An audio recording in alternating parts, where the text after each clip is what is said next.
그건 단지 아시아의 조립 기술이라 생각했죠. 그런데 저는 충격을 받았습니다.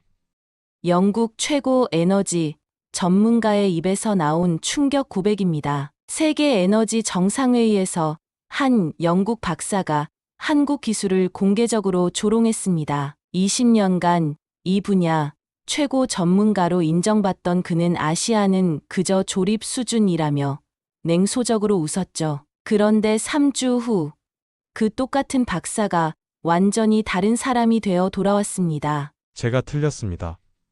이들은 우리 상상을 뛰어넘었어요.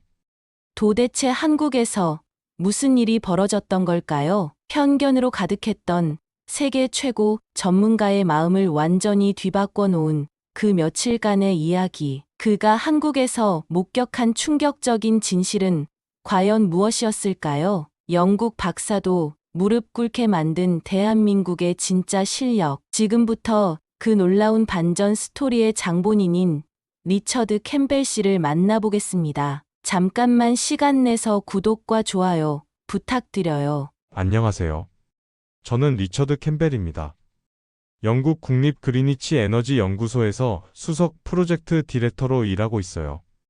케임브리지에서 물리학 박사를 따고 MIT에서 스마트 에너지 연구까지 마친 후 20년간 이 분야에서 일해왔습니다. 작년 겨울 런던에서 열린 세계 에너지 정상 포럼에 참석했어요. 그때만 해도 저는 확신에 차 있었죠. 유럽의 기술력이 세계 최고라고 말입니다.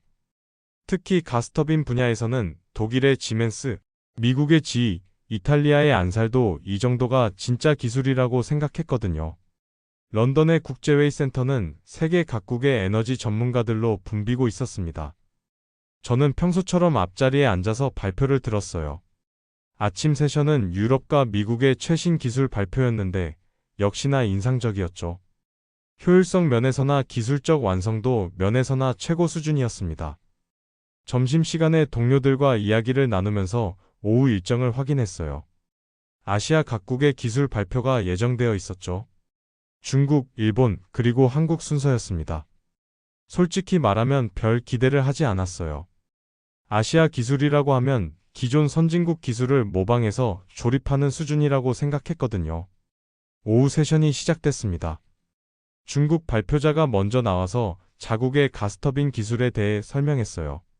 하지만 대부분 독일이나 미국 기술을 기반으로 한 개량품이라는 인상이었죠.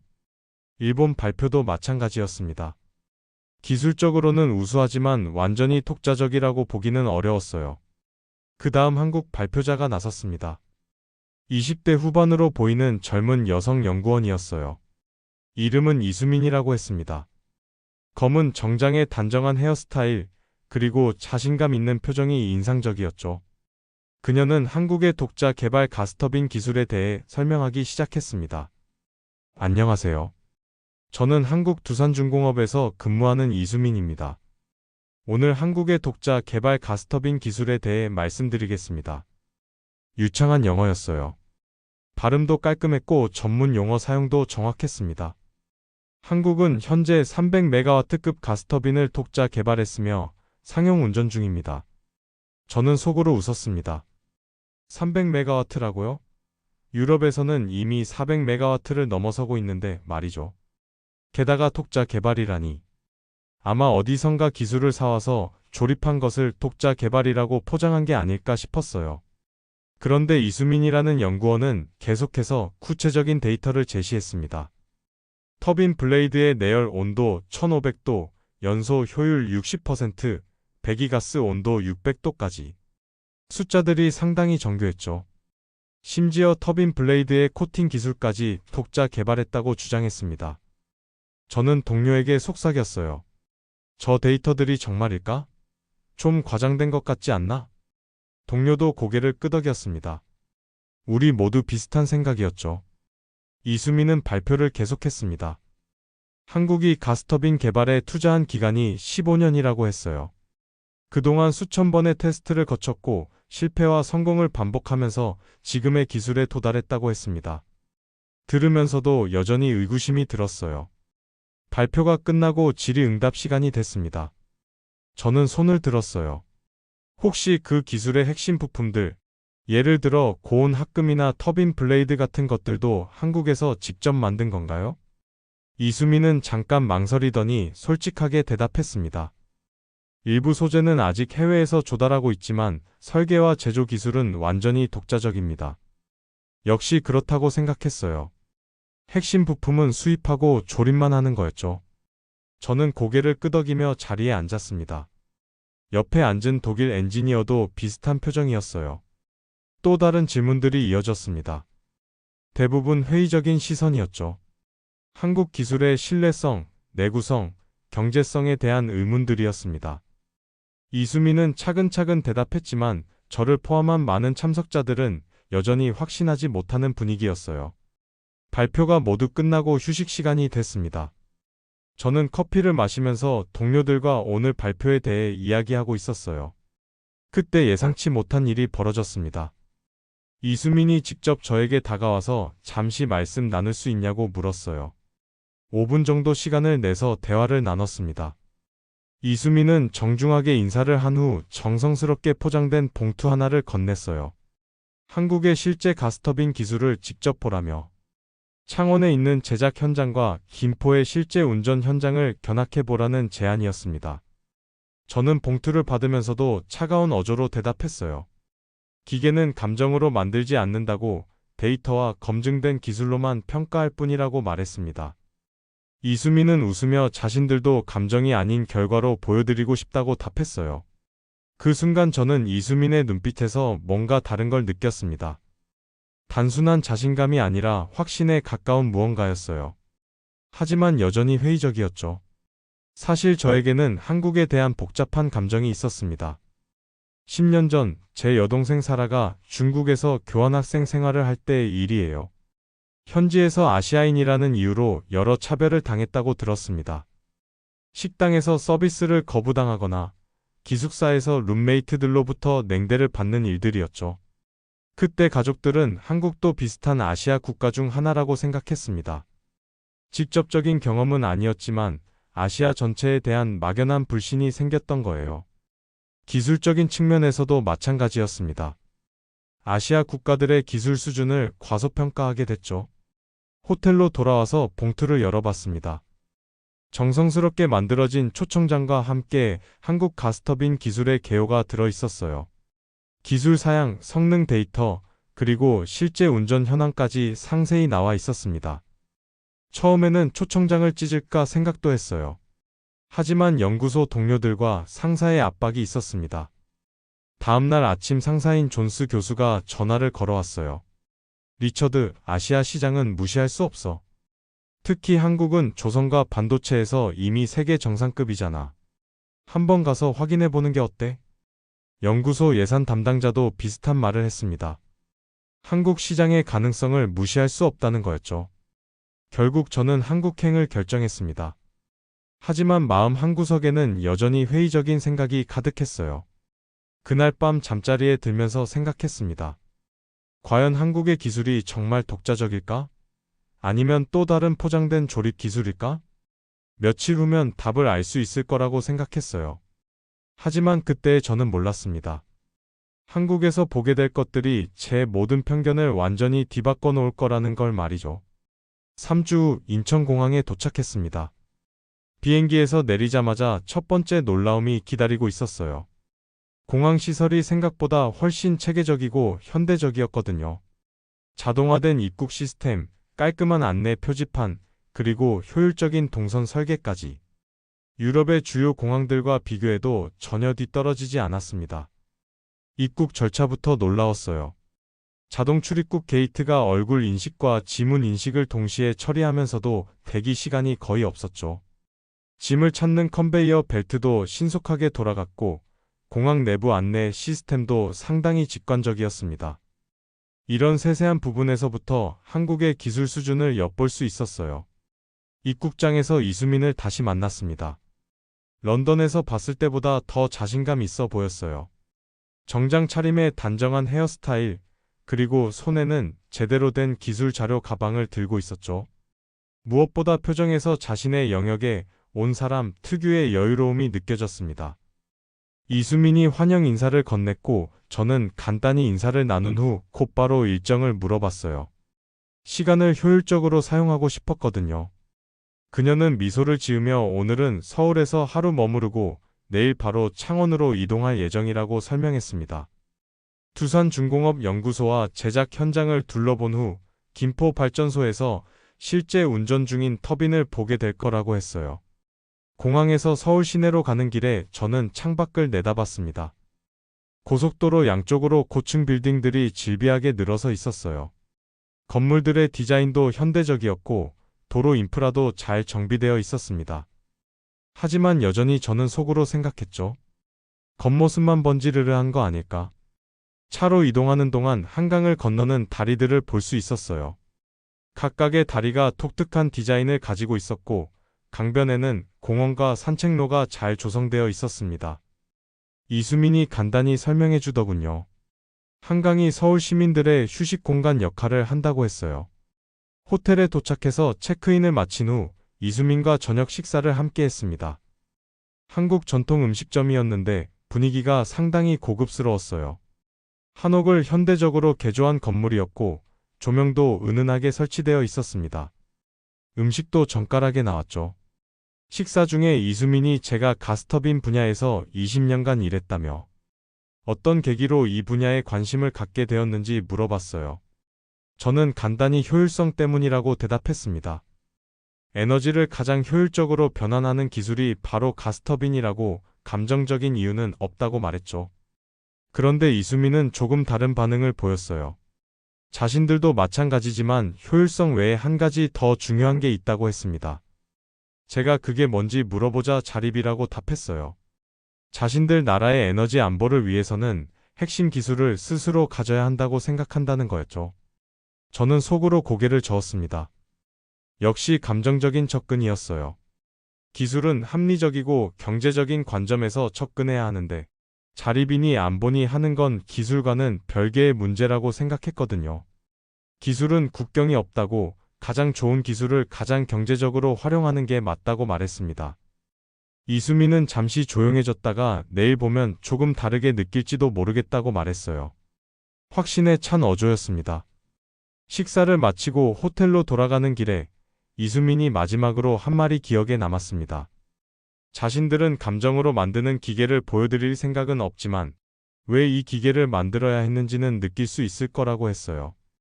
단호한 어조였어요. 런던에서 만났을 때와는 확실히 다른 느낌이었죠. 마치 자신의 영역에서는 절대 물러서지 않겠다는 의지 같은 것이 느껴졌습니다. 그날 밤 호텔 방에서 한국 가스터빈에 대한 자료를 다시 한번 훑어봤어요. 이수민이 준 추가 자료들도 있었습니다. 기술 스펙만 보면 분명 인상적인 부분들이 있었어요. 연소 온도, 압축비, 효율 등의 수치들이 국제 수준에 근접해 있었습니다. 하지만 여전히 의문이었죠. 정말 톡자 기술일까? 아니면 어디선가 기술을 가져와서 개량한 것일까? 자료에 나온 성능 데이터들이 과연 실제 현장에서도 동일하게 나올까? 실험실 조건과 실제 운전 조건은 완전히 다를 수 있거든요. 창밖으로 서울의 야경이 보였습니다. 네온사인들이 화려하게 빛나고 있었고 늦은 시간임에도 불구하고 거리에는 사람들이 많았어요. 경제적으로 활발한 도시라는 인상을 받았습니다. 하지만 그것과 기술력은 별개의 문제라고 생각했어요. 내일이면 답을 알 수 있을 거라고 생각했습니다. 창원의 제작 현장에서 실제로 어떤 수준의 기술을 보유하고 있는지 확인할 수 있을 테니까요. 하지만 그때 저는 몰랐어요. 제가 한국에서 보게 될 것들이 지금까지 가지고 있던 모든 편견을 완전히 바꿔놓을 거라는 걸 말이죠. 잠자리에 들면서 마지막으로 생각한 건 이수민의 눈빛이었어요. 발표 때도 그랬고 오늘 저녁에도 그랬지만 그녀의 눈에는 단순한 자신감을 넘어선 무언가가 있었습니다. 확신이라고 해야 할까요? 아니면 사명감이라고 해야 할까요? 어쨌든 범상치 않은 느낌이었어요. 다음날 아침 일찍 KTX를 타고 창원으로 향했습니다. 고속철도 자체도 꽤 인상적이었어요. 시속 300km로 달리는데도 진동이 거의 없었거든요. 차장 밖으로 지나가는 풍경을 보면서 한국의 인프라 수준을 다시 한번 확인할 수 있었습니다. 하지만 저는 여전히 냉정한 마음을 유지하려고 했어요. 창원역에 도착해서 두산중공업으로 이동했습니다. 공장 입구에서부터 느낌이 달랐어요. 단순히 조립만 하는 공장이 아니라 실제 연구 개발이 이루어지는 곳 같았거든요. 연구동과 제작동이 분리되어 있고 각각의 건물들이 상당히 체계적으로 배치되어 있었습니다. 건물 외관도 현대적이었고 보안시설도 철저해 보였어요. 이수민과 함께 연구소 책임자인 최 부장을 만났습니다. 50대 중반으로 보이는 분이었는데 첫인상부터 범상치 않았어요. 기술자 특유의 날카로운 눈빛과 함께 오랜 경험에서 나오는 자신감이 느껴졌죠. 악수를 나누면서도 그분의 손에서 오랫동안 현장에서 일한 사람 특유의 거칠음이 느껴졌습니다. 첫 번째로 안내받은 곳은 설계실이었어요. 수십 명의 엔지니어들이 대형 모니터 앞에서 복잡한 설계도를 그리고 있었습니다. 터빈 블레이드의 3D 모델링부터 연소기 내부 구조까지 모든 게 세밀하게 설계되고 있었어요. 각자의 책상에는 두꺼운 기술 서적들과 계산기, 그리고 여러 버전의 도면들이 쌓여 있었습니다. 제가 이 모든 설계가 독자적인 건지 물어보자 최 부장이 솔직하게 답했어요. 초기에는 해외 기술을 참고했지만 지금 보고 있는 모든 설계는 자신들이 직접 개발한 것이라고 했습니다. 특히 고음부 설계는 완전히 독창적이라고 자부했어요. 다음으로 소재 연구실로 이동했습니다. 여기서 제가 정말 놀란 건 터빈 블레이드에 들어가는 고온 합금을 직접 연구하고 있다는 점이었어요. 유럽에서도 이런 소재 연구는 극소수의 회사만 하는 일이거든요. 실험실에는 각종 분석 장비들이 질비했고 연구원들이 현미경을 들여다보며 소재의 미세 구조를 관찰하고 있었습니다. 이 합금의 내열 온도가 어느 정도인지 물어보니 1500도까지 견딜 수 있다고 했어요. 지멘스나 지이와 비교해도 뒤떨어지지 않는다면서 실제 테스트 데이터를 보여주더군요. 온도별 강도 변화, 크리프 특성, 내식성까지 모든 데이터가 국제 수준에 도달해 있었습니다. 그래프와 수치들을 보면서 저는 점점 놀라고 있었어요. 하지만 저는 아직 확신이 서지 않았습니다. 실험실에서의 데이터와 실제 현장에서의 성능은 다를 수 있거든요. 실제 제작 현장도 볼 수 있는지 물어봤어요. 제작 현장으로 이동했습니다. 거대한 공장 안에서 실제 가스터빈이 조립되고 있었어요. 압축기, 연소기, 터빈 섹션이 하나씩 만들어져서 최종 조립되는 과정이었죠. 각 부품들이 정밀하게 가공되어 있었고 표면 처리 상태도 완벽했습니다. 여기서 또 한 번 놀랐습니다. 작업자들의 숙련도가 상당히 높았어요. 정밀한 부품들을 다루는 솜씨가 유럽의 숙련공들과 비교해도 전혀 뒤떨어지지 않았거든요. 무엇보다 작업자들의 집중도가 인상적이었습니다. 마치 예술 작품을 만들듯이 세심하게 부품들을 조립하고 있었어요. 이 터빈의 제작 기간이 얼마나 걸리는지 물어보니 약 18개월이라고 했습니다. 설계부터 완성까지 포함하면 2년 정도 소요된다고 했어요. 유럽과 비슷한 수준이었습니다. 오히려 일부 공정은 더 빨라 보이기도 했어요. 점심시간이 되어서 회사 식당에서 식사를 했습니다. 그때 이수민이 흥미로운 이야기를 들려줬어요. 오후에 특별한 곳을 보여주고 싶다고 했습니다. 자신들이 실패했던 흔적들을 모아둔 공간이 있다는 거였어요. 성공만 보여준다면 진짜 기술을 이해할 수 없을 것 같다고 말했습니다.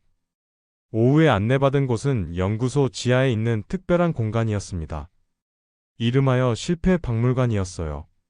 벽면 가득히 깨진 터빈 블레이드들이 전시되어 있었습니다. 정말 압도적인 광경이었어요. 최 부장이 설명했습니다. 이 블레이드들은 모두 테스트 중에 파손된 것들이라고 했어요. 총 1000개가 넘는다고 했습니다. 하나하나가 모두 실패의 교훈이라고 말했죠. 저는 그 광경에 완전히 압도됐습니다. 깨진 블레이드들 하나하나의 실패 원인과 개선 방안이 자세히 적혀 있었어요. 온도 부족, 소재 결함, 설계 오류 등등. 모든 실패가 다음 성공의 밑거름이 되어 있었던 거죠. 이런 체계적인 실패 관리는 유럽에서도 쉽게 볼 수 없는 일이었습니다. 이수민이 조용히 말했어요. 자신들은 포기한 적 없다고, 포기는 정해진 국가만의 특권이라고 했습니다. 그 순간 저는 뭔가 묘한 감정을 느꼈어요. 단순히 기술을 개발하는 게 아니라 정말 간절한 마음으로 이 기술을 만들어낸 사람들이라는 생각이 들었거든요. 하지만 여전히 이성적인 판단을 유지하려고 했습니다. 실패는 당연한 과정이라고, 중요한 건 최종 결과라고 말했어요. 내일은 김포발전소에서 실제 운전 중인 터빈을 볼 예정이었습니다. 그때까지는 최종 판단을 보류하기로 했어요. 하지만 마음 한구석에서는 이미 변화가 시작되고 있었습니다. 다음 날 아침 김포발전소로 향했습니다. 서울에서 차로 1시간 정도 거리였어요. 가는 길에 이수민이 설명해줬습니다. 오늘 보게 될 터빈은 작년부터 상용 운전을 시작한 300메가와트급이라고 했어요. 지금까지 8,760시간 연속 운전을 성공적으로 마쳤다고 했습니다. 8,760시간이면 1년간 무정지 운전이라는 뜻이었죠. 상당히 인상적인 수치였어요. 발전소에 도착하자 운전 책임자인 김 과장이 저희를 맞이했습니다. 30년 넘게 발전소에서 일해온 베테랑 엔지니어였어요. 그분의 첫 마디는 터빈 상태에 대한 것이었습니다. 현재까지 큰 문제 없이 운전하고 있고 진동 수치도 정상 범위 내에 있으며 효율도 설계값을 유지하고 있다고 자신 있게 말했어요. 제어실로 들어가서 실시간 운전 데이터를 확인했습니다. 각종 센서에서 전송되는 데이터들이 모니터에 실시간으로 표시되고 있었어요. 터빈 회전수, 배기가스 온도, 진동 수치, 출력까지 모든 값들이 정상 범위 내에 있었습니다. 숫자들을 보면서 저는 솔직히 놀랐어요. 이 정도면 유럽의 터빈들과 비교해도 전혀 뒤떨어지지 않는 수준이었거든요. 저는 조금 더 까다로운 요구를 했어요. 부하 변동 테스트도 해볼 수 있는지 물어봤습니다. 부하 변동 테스트는 터빈의 진짜 실력을 확인할 수 있는 방법이거든요. 김 과장이 망설이더니 실제 전력망에서 운전 중이라 조심스럽긴 하지만 가능하다고 말했어요. 이수민이 옆에서 괜찮다며 직접 확인하고 싶어 하시니까 해보자고 했습니다. 부하 변동 테스트가 시작됐습니다. 250메가와트에서 300메가와트로 부하를 점진적으로 증가시키는 테스트였어요. 저는 모니터를 주시하며 각종 수치 변화를 확인했습니다. 처음에는 모든 게 순조로웠어요. 부하가 증가해도 터빈은 안정적으로 반응했죠. 배기가스 온도가 조금씩 올라갔지만 허용 범위 내였습니다. 그런데 갑자기 이상한 일이 벌어졌어요. 터빈의 진동 수치가 급격히 올라가기 시작한 거예요. 김 과장이 긴장된 목소리로 진동이 증가하고 있다고 보고했습니다. 모니터에 표시된 진동 수치가 경고 범위에 근접하고 있었어요. 저는 순간 생각했죠.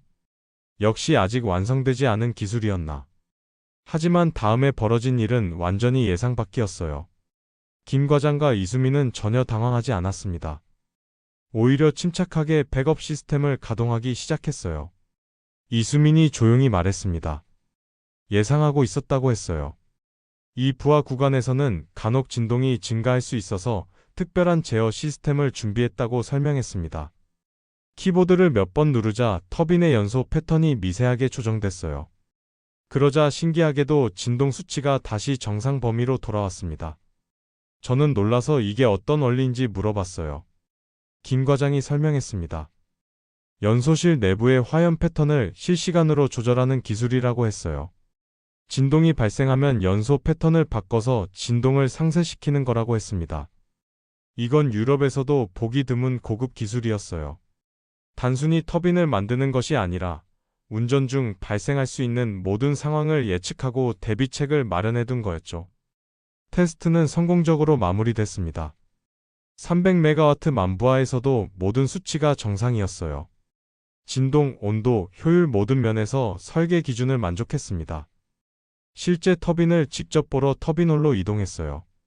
거대한 터빈이 분당 3000회전으로 돌아가고 있었습니다. 소음도 생각보다 작았고 진동도 거의 느껴지지 않았어요. 이 터빈의 수명이 어느 정도로 예상되는지 물어보니 25년이라고 답했습니다. 중간에 한 번 정도 주요 부품 교체가 필요하겠지만 기본 구조는 25년간 사용 가능하다고 했어요. 유럽의 터빈들과 동일한 수준이었습니다. 오후에는 터빈의 정기 점검 과정도 볼 수 있었어요.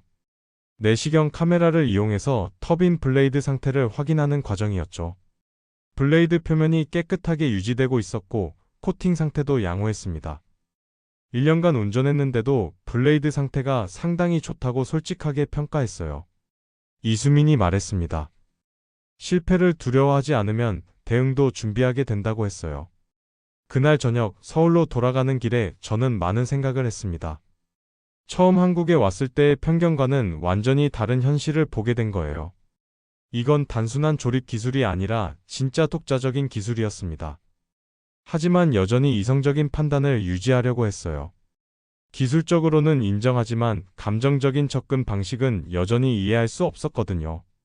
그날 밤 서울 시내 한강 근처에서 이수민과 함께 산책을 했습니다. 하루 종일 기술적인 이야기만 했는데 조금은 개인적인 대화를 나누고 싶었어요. 한강의 야경이 아름다웠습니다. 강물에 반사된 불빛들이 반짝이고 있었고 늦은 시간임에도 불구하고 산책하는 사람들이 많았어요. 저는 조심스럽게 이수민이 왜 가스터빈 분야를 선택하게 되었는지 물어봤습니다. 그녀는 잠시 망설이더니 개인적인 이야기를 들려줬어요.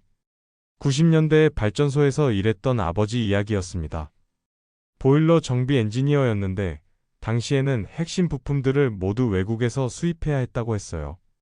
어느 날 중요한 부품에 결함이 발생했는데 교체 부품이 도착하기까지 3주가 걸린다는 통보를 받았다고 했습니다.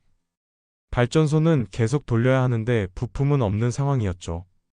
이수민의 아버지는 밤낮으로 임시 수리를 시도했다고 해요. 하지만 결국 과로로 쓰러져서 그대로 세상을 떠나셨다는 거였습니다. 그 순간 이수민의 눈이 촉촉해졌어요. 그때 결심했다고 했습니다. 이 나라의 심장은 이 나라에서 만들어야 한다고 말이죠. 저는 뭐라고 대답해야 할지 몰랐습니다. 기술적인 관점에서는 글로벌 공급망을 활용하는 게 효율적이라고 생각했거든요. 하지만 동정으로 기술을 만들면 위험하다고 말했어요. 감정이 개입되면 객관적인 판단을 할 수 없다고 했습니다. 그러자 이수민의 표정이 차갑게 변했어요. 목소리에 분노가 섞여 있었습니다. 자신이 지난 10년간 밤낮으로 연구한 게 단순한 감정 때문이냐고 반문했어요. 저는 기술 개발에는 막대한 비용이 든다며 반박했습니다. 경제적으로 따져봤을 때 수입하는 게 더 나을 수도 있다고 했죠. 이수민은 더욱 격앙된 목소리로 대답했어요. 부품 하나 때문에 발전소가 멈추면 하루에 수백억 원의 손실이 발생한다고 그게 경제적이냐고 물었습니다. 게다가 기술 종속은 영원히 계속된다고 했어요. 저는 할 말이 없었습니다. 기술적으로는 맞는 말이었거든요. 이수민은 한 가지 더 이야기했어요. 자신들이 만든 터빈이 이제 동남아시아에 수출되고 있다고 했습니다. 기술 수입국에서 기술 수출국으로 변한 거라고 자랑스럽게 말했어요. 그 순간 저는 복잡한 감정을 느꼈습니다. 이수민의 말에는 분명 일리가 있었어요. 하지만 여전히 감정적인 접근이라는 생각이 들었죠. 산책을 마치고 호텔로 돌아가는 길의 둘 사이에는 냉랭한 기운이 흘렸습니다. 서로 다른 철학을 가지고 있다는 걸 확인한 순간이었어요. 저는 엘리베이터에서 마지막으로 기술은 이성으로 접근해야 한다고 말했습니다. 이수민은 차가운 목소리로 그렇게 생각하시는군요라고 대답했어요. 그날 밤 저는 잠을 이루지 못했습니다. 이수민의 이야기가 계속 머릿속을 맴돌았어요. 아버지를 잃은 아픔, 그리고 그 아픔을 기술로 승화시킨 의지. 분명 감동적인 이야기였지만 저는 여전히 이성적인 접근이 옳다고 생각했습니다. 하지만 마음 한구석에서는 뭔가 흔들리고 있었어요. 정말 기술에 감정이 들어가면 안 되는 걸까요? 아니면 때로는 감정이 기술을 더 발전시킬 수 있는 원동력이 될 수도 있는 걸까요? 다음 날은 최종 부하 테스트를 볼 예정이었습니다. 그때까지는 결론을 내리지 말자고 생각했어요. 하지만 이수민과의 관계는 확실히 냉각된 상태였죠. 다음 날 아침 김포 발전소로 다시 향했습니다. 이번에는 최종 부하 테스트를 진행할 예정이었어요. 어제와는 달리 이수민과 저 사이에는 어색한 침묵이 흘렸습니다. 발전소에 도착해서 김 과장을 다시 만났어요. 오늘 테스트는 더욱 까다로운 조건이었습니다. 터빈을 최대 부하 상태에서 급격한 부하 변동을 주는 테스트였거든요. 실제 전력망에서 발생할 수 있는 가장 극한 상황을 재현하는 거였죠. 제어실에 들어서자 긴장감이 느껴졌습니다. 여러 엔지니어들이 모니터 앞에 앉아서 각종 데이터를 점검하고 있었어요. 저도 모니터 앞에 앉아서 실시간 데이터를 주시했습니다. 테스트가 시작됐어요. 처음에는 순조로웠습니다. 터빈이 300메가와트 만부하에서 안정적으로 돌아가고 있었죠. 모든 수치가 정상 범위 내에 있었어요. 그런데 갑작스러운 부하 감소 명령이 내려졌습니다. 300메가와트에서 150메가와트로 급격히 줄이는 테스트였어요. 이때가 가장 위험한 순간입니다. 터빈이 갑작스러운 변화에 제대로 반응하지 못하면 심각한 문제가 발생할 수 있거든요. 모니터를 보고 있던 저는 깜짝 놀랐습니다. 배기가스 온도가 급격히 상승하기 시작한 거예요. 동시에 터빈의 진동 수치도 위험 수준에 근접하고 있었습니다. 한 엔지니어가 긴장된 목소리로 온도가 급상승하고 있다고 보고했어요. 저는 순간 생각했습니다. 역시 아직 완성되지 않은 기술이었나. 극한 상황에서는 문제가 드러나는 법이죠. 하지만 이수민과 김 과장은 놀랍도록 침착했습니다. 마치 이런 상황을 예상하고 있었다는 듯이 말이에요. 김 과장이 키보드를 빠르게 조작하기 시작했습니다. 연소기의 연료 분사 패턴을 실시간으로 조정하는 거였어요. 동시에 터빈 블레이드의 각도도 미세하게 조절했습니다. 그러자 놀라운 일이 벌어졌어요. 급상승하던 온도가 서서히 안정되기 시작한 거예요. 진동 수치도 다시 정상 범위로 돌아왔습니다. 저는 입을 다물고 그 광경을 지켜봤어요. 이건 유럽의 어떤 터빈에서도 본 적 없는 제어 방식이었습니다. 단순히 기계를 만든 게 아니라 기계의 모든 특성을 완벽히 이해하고 있다는 증거였죠. 이 제어 시스템이 어떻게 개발된 건지 물어보니 이수민이 대답했어요. 수년간의 시행착오 끝에 개발한 거라고 했습니다. 터빈의 모든 운전 상황을 시뮬레이션하고 각 상황에 맞는 대응 방법을 프로그래밍했다고 설명했어요. 이건 단순한 기술이 아니었습니다. 터빈과 운전자가 하나가 되어 움직이는 예술 작품 같았어요. 테스트는 계속됐습니다.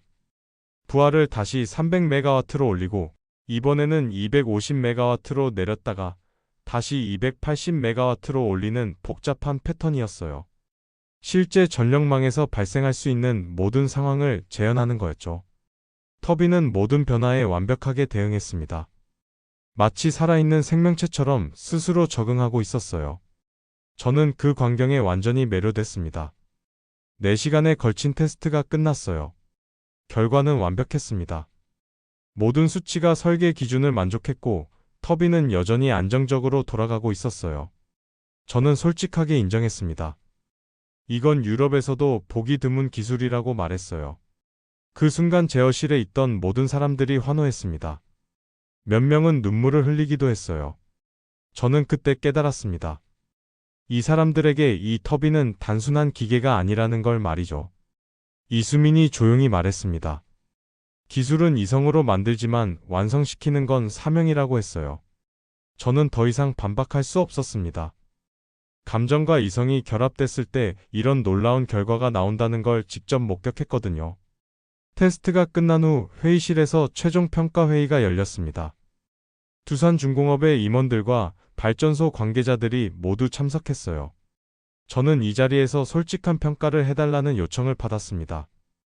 저는 잠시 망설였어요. 처음 한국에 왔을 때의 편견과 지금 본 현실 사이에는 엄청난 차이가 있었거든요. 하지만 기술자로서 정직해야 한다고 생각했습니다. 솔직히 말하겠다고 입을 열었어요. 처음에는 회의적이었다고 했습니다. 아시아의 가스터빈 기술이라고 하면 기존 기술을 조립하는 수준이라고 생각했거든요. 회의실이 조용해졌습니다. 하지만 지난 며칠간 본 것은 완전히 달랐다고 말했어요. 이건 조립 기술이 아니라 진정한 톡자 기술이라고 평가했습니다. 최 부장과 이수민의 표정이 밝아졌습니다. 특히 오늘 본 제어 시스템은 유럽에서도 보기 드문 고급 기술이라고 했어요. 터빈의 모든 특성을 완벽히 이해하고 있다는 증거라고 말했습니다. 저는 계속해서 구체적인 평가를 했어요. 설계 기술, 제조 기술, 제어 기술 모든 면에서 국제 수준에 도달했다고 말했습니다. 그리고 한 가지 더 인상적이었던 건 실패를 교훈으로 삼는 자세였다고 했어요. 1000개가 넘는 실패한 블레이드를 보관하면서 그 하나하나에서 배움을 얻는 모습이 놀라웠다고 평가했습니다. 이수민이 눈시울을 붉혔어요. 그동안의 고생이 인정받는 순간이었겠죠. 기술은 이성으로 만들지만 유지시키는 건 사명이라고 말했습니다. 저는 어제 이수민이 한 말을 인용했어요. 처음에는 이 말을 이해하지 못했지만 이제는 알겠다고 했습니다. 기술 뒤에 있는 사람들의 의지와 사명감이 얼마나 중요한지 말이에요. 회의가 끝난 후 저는 개인적으로 이수민에게 사과했습니다. 어제 무례했다고 아버지 이야기를 단순한 감정으로 치부한 건 잘못이었다고 말했어요. 이수민은 웃으며 괜찮다고 답했습니다. 처음에는 누구나 그렇게 생각할 수 있다고 했어요. 저는 한 가지 약속을 했습니다. 영국으로 돌아가서 제가 쓰고 있던 가스터빈 기술 서적을 개정하겠다고 했어요. 한국의 기술도 포함해서 말이에요. 이수민이 놀란 표정으로 정말이냐고 물어봤습니다. 물론이라고 답했어요. 좋은 기술은 세계가 알아야 하니까요. 그날 저녁 송별 만찬이 열렸습니다. 한국 전통 음식으로 차려진 정성스러운 식탁이었어요. 식사 중에 최 부장이 흥미로운 이야기를 들려줬습니다. 자신들이 이 기술을 개발할 때 가장 큰 동력이 된 건 사실 분노였다고 했어요. 우리도 할 수 있다는 걸 보여주고 싶은 분노였다고 말했습니다. 그 분노가 자신들을 이끌어왔다고 했어요. 저는 고개를 끄덕였습니다. 감정이 때로는 기술 발전의 원동력이 될 수 있다는 걸 인정하게 된 거죠. 일주일 후 저는 런던으로 돌아왔습니다. 인천공항에서 이수민과 작별 인사를 나눌 때 그녀가 작은 선물을 건넸어요. 터빈 블레이드 모형이었습니다. 자신들이 직접 만든 블레이드 모형이라며 손녀에게 선물하라고 했어요. 제가 손녀 클레어 이야기를 했던 걸 기억하고 있었던 거예요. 영국 연구소로 복귀한 후 저는 동료들 앞에서 한국 기술에 대한 발표를 했습니다. 처음에는 회의적인 반응들이 많았어요. 아시아 기술이 정말 그 정도 수준인지 독자 기술이라고 하지만 결국 우리 기술을 모방한 거 아닌지 의문을 표했습니다. 저는 제가 직접 본 데이터와 경험을 바탕으로 차근차근 설명했습니다. 한국의 가스터빈 기술이 이미 유럽 수준에 도달했다고, 일부 분야에서는 오히려 앞서 나가고 있다고 말했어요. 특히 제어 시스템 분야에서는 우리가 배울 점이 많다고 평가했습니다. 동료들의 표정이 서서히 진지해졌어요. 발표가 끝난 후 저는 약속대로 기술 서적 개정 작업에 들어갔습니다. 한국의 가스터빈 기술을 별도의 챕터로 구성해서 상세히 다루기로 했어요. 몇 주 후 손녀 클레어가 저희 집에 놀러 왔습니다. 7살짜리 꼬마였는데 항상 호기심이 많았어요. 클레어가 책상 위에 놓인 터빈 블레이드 모형을 발견했어요. 저는 클레어를 무릎에 앉히고 설명하기 시작했습니다. 이건 한국이라는 나라에서 만든 특별한 기계의 일부라고 했어요. 클레어가 한국이 어떤 나라인지 물어봤습니다. 아주 멀리 있는 나라인데 그 나라 사람들이 아주 놀라운 걸 만들었다고 설명했어요. 뭘 만들었는지 묻는 클레어에게 전기를 만드는 커다란 기계를 만들었다고 말했습니다. 그것도 다른 나라의 도움 없이 스스로 말이에요. 저는 이수민의 이야기를 클레어에게 들려줬어요. 물론 아이가 이해할 수 있도록 쉽게 풀어서 말이죠. 그 사람들은 포기하지 않았다고 했어요. 수천 번 실패해도 계속 도전했다고 말했습니다. 클레어가 왜냐고 물어봤어요. 자신들의 나라를 지키고 싶었고 자신들도 할 수 있다는 걸 보여주고 싶었다고 답했습니다.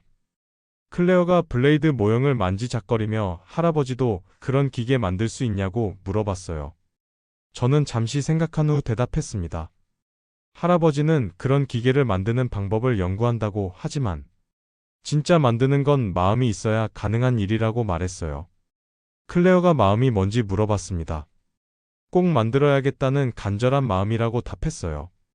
그런 마음이 있으면 불가능해 보이는 일도 가능하게 만들 수 있다고 설명했습니다. 그날 밤 클레어를 재운 후 저는 오랫동안 생각에 잠겼습니다. 한국에서의 경험이 저를 완전히 바꿔놓았어요. 기술은 단순히 이성적인 계산의 결과물이 아니라는 걸 깨달았거든요. 때로는 감정이, 사명감이, 그리고 간절함이 기술을 한 단계 더 발전시킬 수 있다는 걸 배웠습니다. 한국의 가스터빈은 그런 마음들이 만들어낸 결과물이었어요. 지금도 제 책상 위에는 그 터빈 블레이드 모형이 놓여 있습니다. 그걸 볼 때마다 생각해요.